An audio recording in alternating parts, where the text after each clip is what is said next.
So you can see that we have papers from 1997 to 2021 in this entire graph, and lighter the color, it was the previous paper. These days, when people want to research something, the first thing they do is head over to ChatGPT. And sure, it's fast and simple. But when it comes to real academic research, you need more than summaries and quick answers.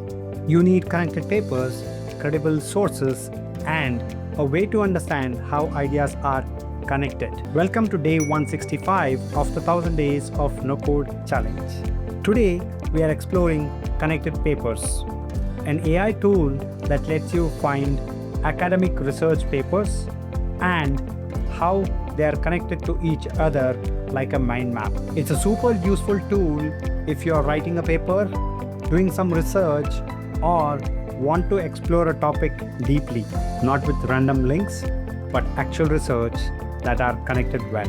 Let's see how it works. To begin, let's head over to connectedpapers.com, and as always, let's click on login.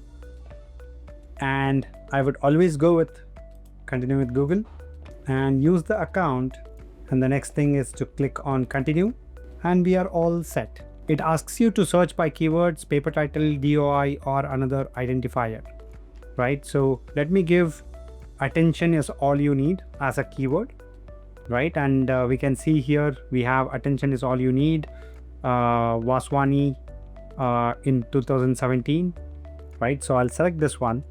What happens is you will get a lot of papers which are connected to each other. So if you zoom in a bit, okay, this is the paper that we search for, which is attention is all you need. And you will also get all the other papers along with citation, okay, which is linked to this particular paper.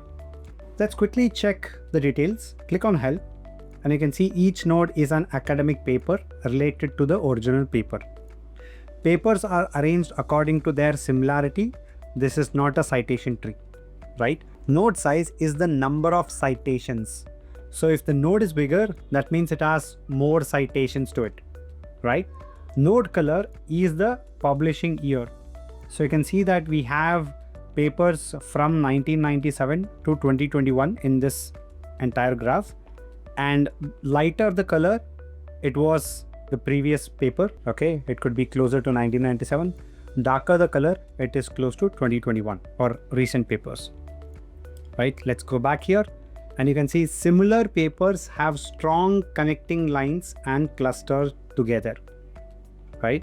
So you can see the lines between the papers, okay? That is also of not equal dimension, or some are light and some are dark, okay?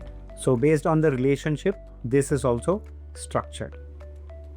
Now all the papers can be seen over here, okay? Whatever we can see here is also available here.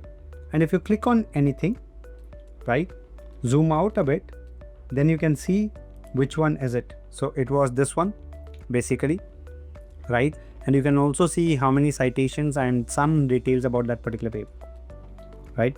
If you scroll down, maybe you select this one, and that is about this particular paper, okay? And you can see the details like 20,211 citations, and it also has some details about the paper, right? So you can walk through all of this and find the information that you need. These are all well connected papers. Now you can also make it as a list view, where you can see the title of each of these papers, okay? The authors, the year of publishing, number of citations, references, right? Similarity to origin, how much similarity, right? And you can also download this from here. Isn't this very helpful when you're researching about a topic? And that's how you use connected papers. Instead of jumping between different tabs or just getting summaries, you can get articles that are well connected for a topic you are researching, like a visual map of ideas. Whether you are writing a thesis or working on a project, or simply exploring a particular topic in detail, this tool helps you stay organized and work smarter. So go ahead and give it a try. If you find this helpful, share this with one of your friends who is doing research and drowning in the research work. Thanks for watching, and as always, I will see you in the next one.